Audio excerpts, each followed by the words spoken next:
Mama Bilanga, Tolona, Tobokola. Maraîcher. Et voilà, mbote na balantina sa best Bilanga ndeka boyebi. Magazine na bino le belabio na o Italie agriculture pêche élevage na sa bino sa Bilanga. Moi to vivre ezate kaslelo na Mama Bilanga na yebono tunika kosola mokie. Ngolo toleka na sujet de le la site en Twenge. La site agricole oyo ezwaki makama na tango ya mbula toyebi ke mbula yake dérangeaki basali bilanga mingi kasi na kolela ya basali bilanga na nzela ya magazine Mama Bilanga ministre ayokaki kolela na bango ministre national excellence Grégoire Mutchwai ayokaki kolela ya basali bilanga ayeki kotikela bango babiloko ya bisaleli ya bilanga po esunga bango na ba perte oyo bazwizwi na oyo etali mbula oyo ederangeaki vie provinciale de Kinshasa.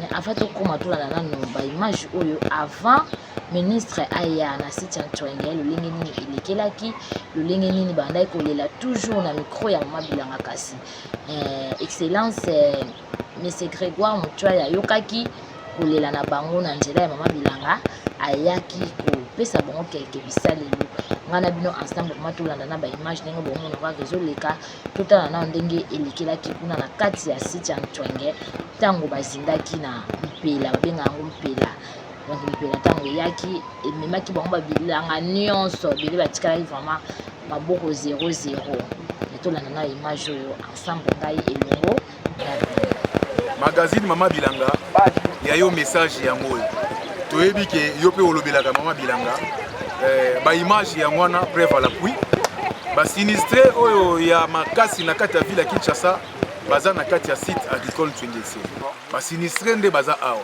soki to continuer boyo delà de 2 mois 3 mois en tout cas légumes fin mission ndunda na ville ya Kinshasa ekolia malisusu na yango Mama Bilanga tambwisa message pa bakonzi kota na ndako ya ministre agriculture okomisa message oyo toza na posa ya drainage ya rivière Ntwenge. Drainage ya rivière Ntwenge du début jusqu'à la fin esengeli ba drainer yango. Mabele etondi na kati ya site agricole Ntwenge c'est les osenga ba déplacer yango.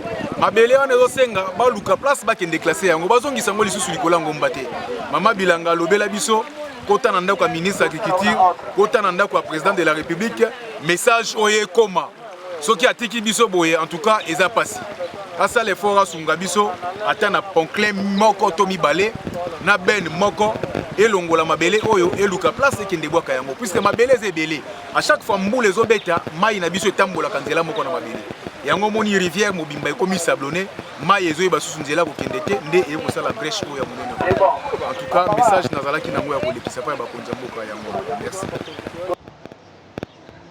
Après avoir lancé mbela na bango epai ya bakonzi ya mboka dans quelques jours tomonaki excellence moko akitaki sur terrain mpona kosolola na bango basali bilanga après ça baye kotikela bango babiloko babisalelo tozomona bongo baarrosoir bamotopompe bapulvérisateur eza wana bakongo esunga bango na basemence esunga bango babandela susu kolona ndenge bamesana kolona botana mama bazalaki na esengo kosakana te baloyembo ebetamaki wana donc ngana bino ensemble matolanda nano lolenge elekelaki remise ya ba outillage ya mosala ndeka bozomona na bidili ndenge esalemaki mais pour votre information boyeba kezali kaka na site ya Ntwenge te ebenga pe quelques sites mosusu ya ndinga mpe bazwaki babiloko wana bisalelo ensemble na bino soto mekana kolanda image oyo lolenge nini elekelaki équipe na ngai ezalaki vraiment sur terrain pressé mbala cameraman na makasi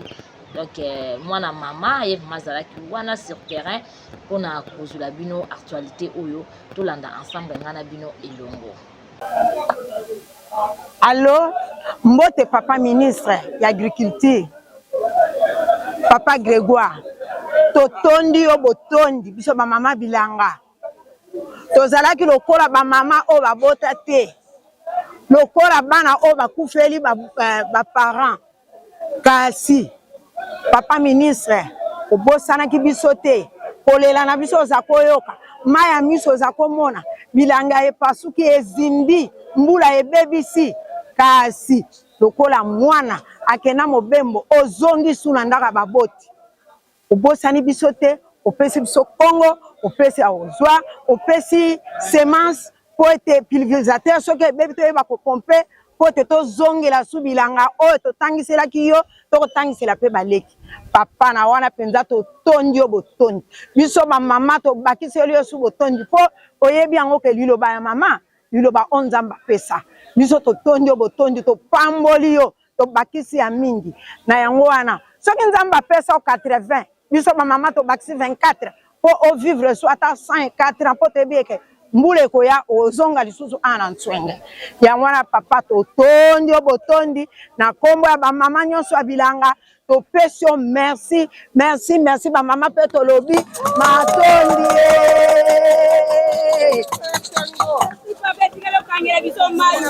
etikali papa na bosani wana ete eloko natikali ndenge natunaki mai opesi biso biloko nyonso mai mbula ezotungisa mai mpenza ezokota mwaye te esika wana oya lokolo olobaki obetone mpe bosala kirage po vraiment esengo oyo akomona biso tokoganga biso tolobi ke tobota mwana totangisa mwana zongi na ndako ya baboti boye te bamama. Merci vraiment pour la opportunité de PCN l'émission. Nazali, président, il y a site agricole Twenge Masina. Comme on a M. Robert Souza. Nazali, Kozoma, comme il y a maraîcher, il y a Twenge Masina, puis Twenge Mouvima. Pour adresser un liboso, il y a Excellence, son Excellence ministre d'État, M. Grégoire. Na mutema munene pe mutema bolingo ya kokanisa basite agricole ya interland ya ville province ya Kinshasa tozalaki awa tuengezalaki tokute lokola site oyo kozala esika basite nyonso ekokutana mpe elongo na commission ezalaki mise en place biloko eyaki malgré ezalaki ya kosatisfaire biso à totalité te mais en tout cas emeki kosunga biso na likama oyo tozwaki ya bainondation ya mai mai ezindisaki milona na biso nyonso mpe bamai ebukanaki mais excellence azali homme du terrain l'homme du moment le seul ministre oyo azotambola ye moko na basite agricole bamususu ezalaki bazotinda badélégation to bazali kotinda bato na bango ya bureau mais ye moko nde azokita sur terrain azovivre pasi ya bato bilanga alors ministre aboye en tout cas totondeli yo botondi papa nzambe akaniselaka yo butu moi mpe tozali kosenga excellence président de la république abougele biso ye te atika ye na poste wana parce que ye nde mutu aye na solution ya bato bilanga ya boye nano esalama te à réunir plus ou moins 60 et quelques sites agricoles na site moko et commission ezalaki mpe ya kolenda makelele esalami te distribution esalami na kimia mpe bato nyonso bazongi na bandako na bango bakimia en tout cas topesi yo merci papa continuez toujours kosala baction na yo nzambe akobakisa koleka oyo ozangi nani kosala te akokomisa yo moto amene na mboka na biso na yango tolobi merci merci merci.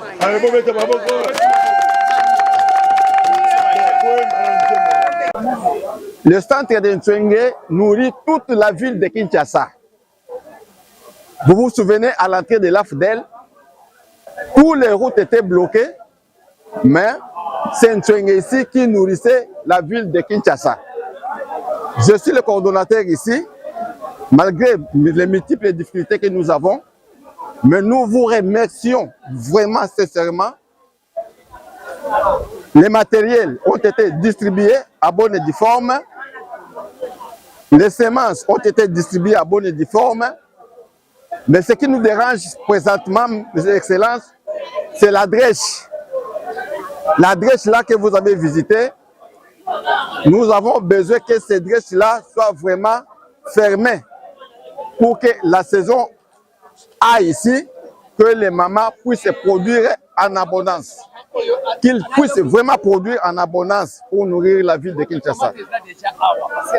Nous avons encore un autre problème, Excellence. Nous avons un problème du côté l'administration. Le centre d'entretien que vous avez visité, Excellence, n'a pas les bureaux administratifs. Les infrastructures que vous avez visitées ici, ce sont nos amis de développement rural qui s'en occupent. Si vous pouvez penser à donner un mot d'ordre, soit à votre collègue du développement rural pour qu'ils puissent nous trouver, ne fût-ce que des locaux pour le travail administratif. Nous n'avons pas un endroit pour s'asseoir, pour bien travailler. Mais je crois bien que moi-même qui vous parle ici, je suis coordonnateur AI. Depuis 2023 jusqu'à présent, je ne suis pas encore notifié comme coordonnateur, je ne suis pas encore titularisé. Voilà, Excellence, ce que je pouvais vous dire. Mais je vous remercie sincèrement en tant que coordonnateur du centre. Avec la maman Dika, vraiment nous faisons un travail excellent. Vraiment, je vous remercie infiniment. Merci beaucoup. Biso ba maman maraîchère na ba papa maraîcher to na bilenge to pesi merci makasi na vision ya chef de l'État notre président Fachi Beton. To pesi remerciement lisusu na ministre na biso ya agriculture oyo azali koyoka souci ya balondi. Oyo alingi accompagner vision ya chef de l'État. Vision ya chef de l'État ezali agriculture priorité de priorité.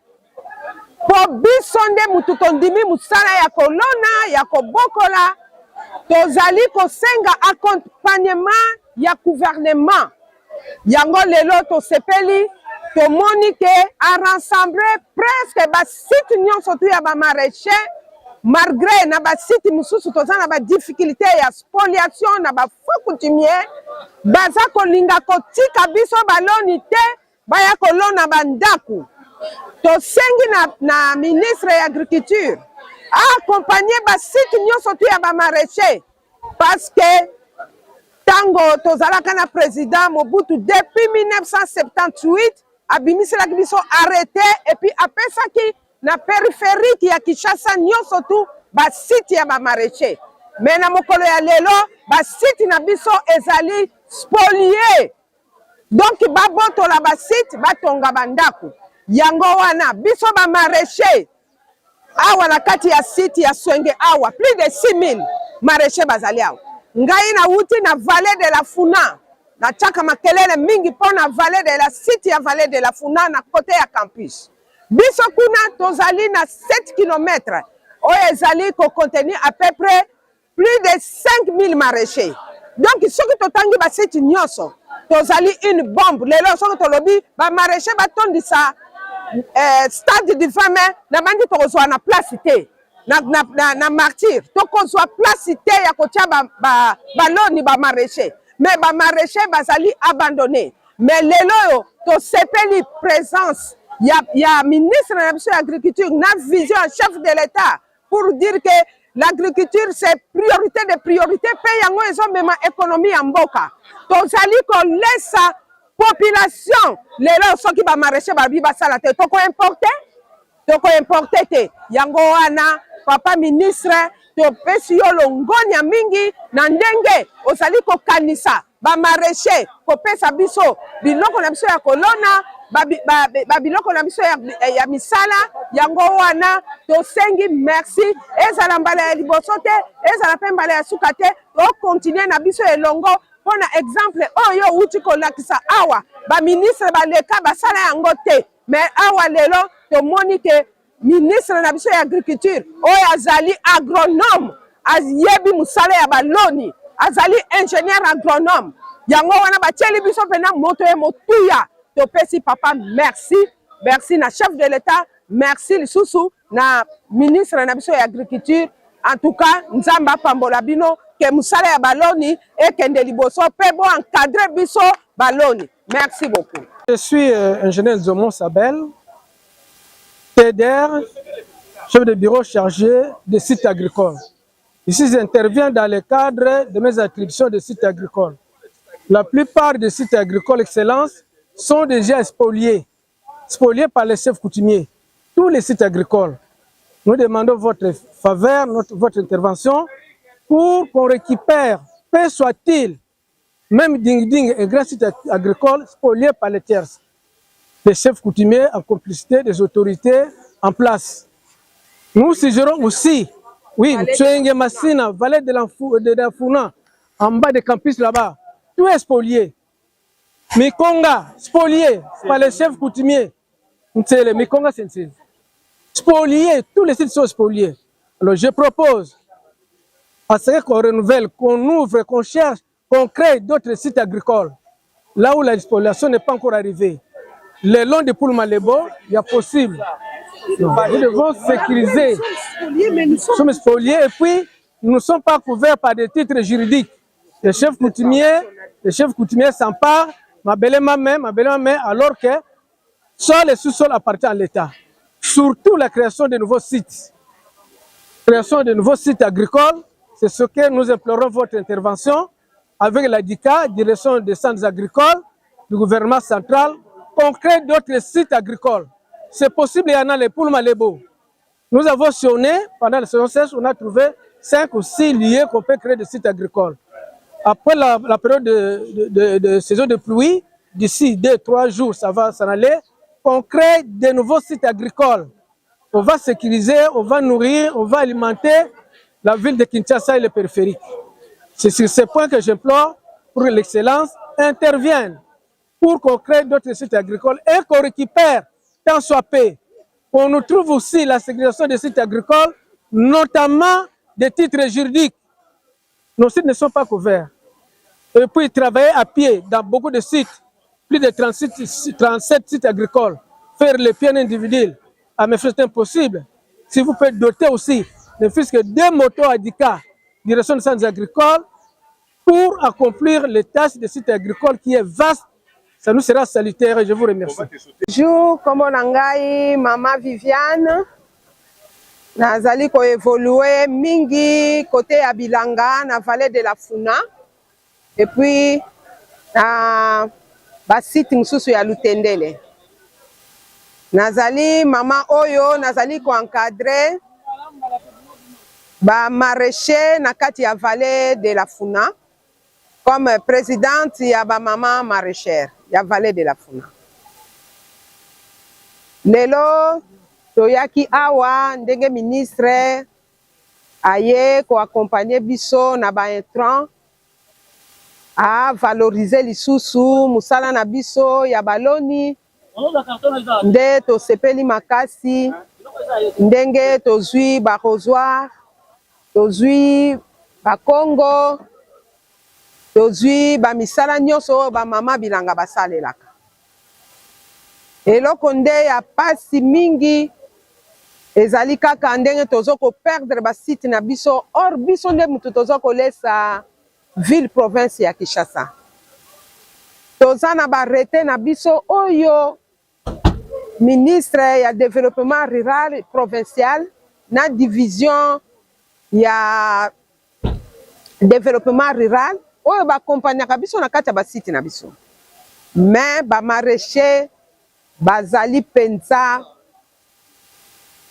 na ba problème ya mingi na kati ya basite na bango. Or bilanga nde eloko ya motuya. Soki lelo tozomona matembele na mesa, tozomona pondu, tozomona épinard, tozomona tomate, c'est pas ba mama wana bazokende kolona. Mais siko ba mama baza abandonné, bazokolela. Batu bakoyoka bango bazate. Yango tozoloba. Président loba kike. Kolona nde ezali priorité de priorité. Mais biso baloni. Tozoloba tout le temps. Toza na loi mon côté ezoko encadrer biso baloni. Nana kende kolobela biso na parlement. Ba mama o bakotika bandaku tongo. Ngai nazali moto na lona ka mingi.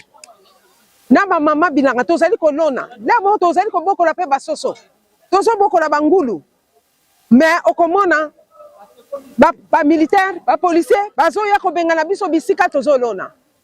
Yango nazali les sans voix ya ba maraîcher nazo loba na ministre a protéger biso. A protéger ba site na biso. toza plus de 36 sites ya ba maraîcher mais lelo ezali mawa mingi message onga nazali kopesa epai ya ministre ekomati epai ya président de la république balobela biso bato tozosala mosala oyo ezali mosala moko très noble biso tokei na bamboka mosusu tomoni ndenge nini développement na bamboka na bango bilanga nde moto eza développement économie ya mboka ezokende na bilanga mais okomona mama bilanga aza ata na mbongo okende hôpital te mama bilanga aza ata na nini financement moko te kaka oyo ya moke mama bilanga wana aza kotangisa bana mama bilanga abimisa bauniversitaire mama bilanga azali na se ya moi banda ntongo ti pokwa mais tozosenga kaka soutien ya gouvernement neti lelo tozwi bisaleli oyo tosalelaka mpo na bilanga mais accompagnement tozali kolela basite nyonso ya bamaraîcher baza kolela esika nini tokende yango na tolingi oyo nga na lobi na nkombo ya bamaraîcher nyonso ekoma epai ya ministre ekoma epai ya président de la république président de la république une fois ayambaki biso bamaraîcher alobi na yambi bato nyonso tu me namoni bamaraîcher te tokendaki tolobaki epai ya président de la république tolobi toza kaka na 3 soucis souci ya liboso toza na babanke ya crédit agricole te souci ya mibale tolingi accompagnement ya baformation na bajeune oyo bazoya koya koremplace biso na mosala ya bilanga. Troisième point ezalaki point ya spoliation président de la république tozali spolié donc tozali abandonné mutu moko azo ko sécuriser biso azali te yango wana tozosenga epai ya tata mokonzi Félix Tshilombo Tshisekedi Fati Beton yo nde ozali mpona bamama nga nalobaka toujours biso bamama tozali nsima na yo tozali ebele bamama maraîcher bayaka kaka koluka biso soki bakomi koluka belecteur na bango nde baye epa bamama maraîcher biso tozali bapunda na bango te biso tozali wana mpo tolesa bato tozali bachef ya minoko bon sikoyo soki bolongoli bilanga bolona bandako sikoyo tokolia nini nzala ekokota tokolia nini. En tout cas, merci beaucoup. J'espère que le message on a pensé, toujours et que comment et pas à Bakondi pour trouver solution. Merci beaucoup. Je suis l'inspecteur provincial de l'agriculture et sécurité alimentaire. Je me trouve dans le site de Ntswenge où l'excellence était venue il y a 2 semaines pour soutenir le maraîcher et les riziculteurs qui avaient connu des difficultés à cause de la pluie.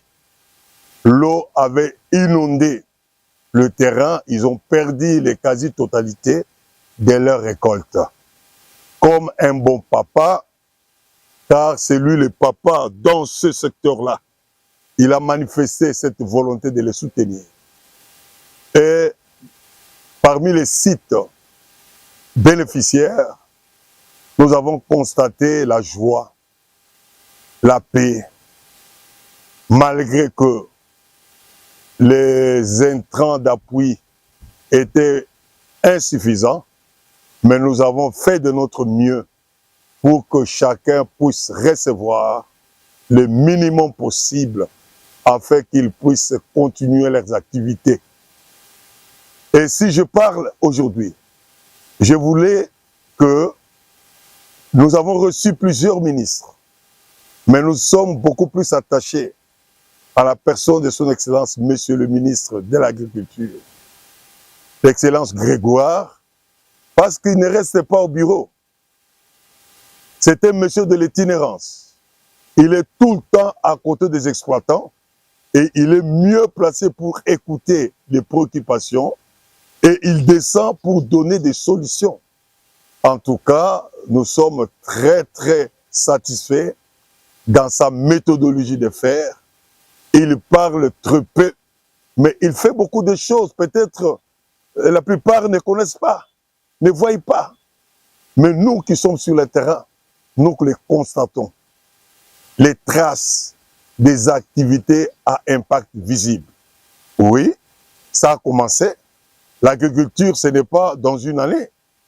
L'agriculture, c'est après un temps pour que la visibilité soit totale dans les actions qu'il mène. Nous sommes très contents de cela. Alors, s'il demandait que nous voudrions qu'on lui laisse encore beaucoup plus de l'espace. Hein? Maraîcher, maraîcher, Dunda, mama, mama,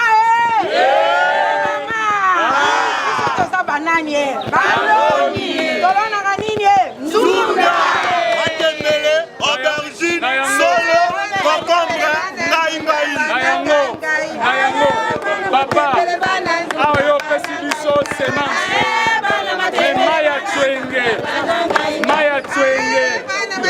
Maya Twenge, ezali na problème.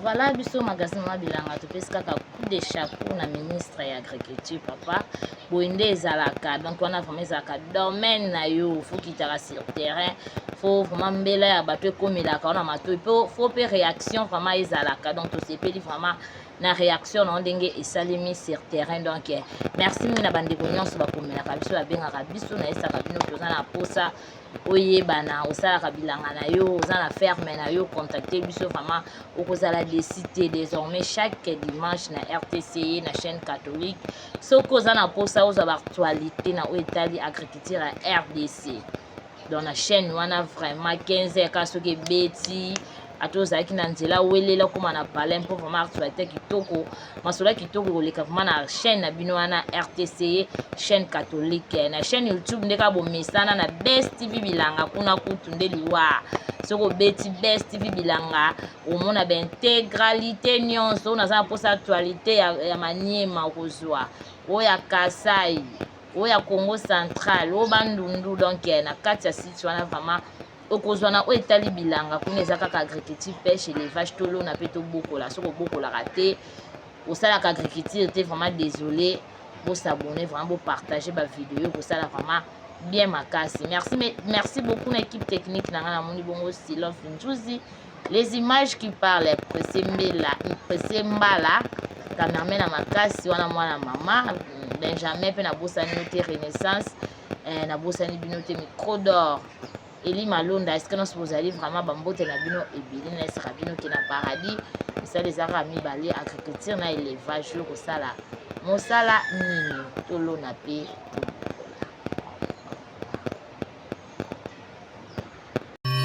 Mama Bilanga, tolona, tobokola.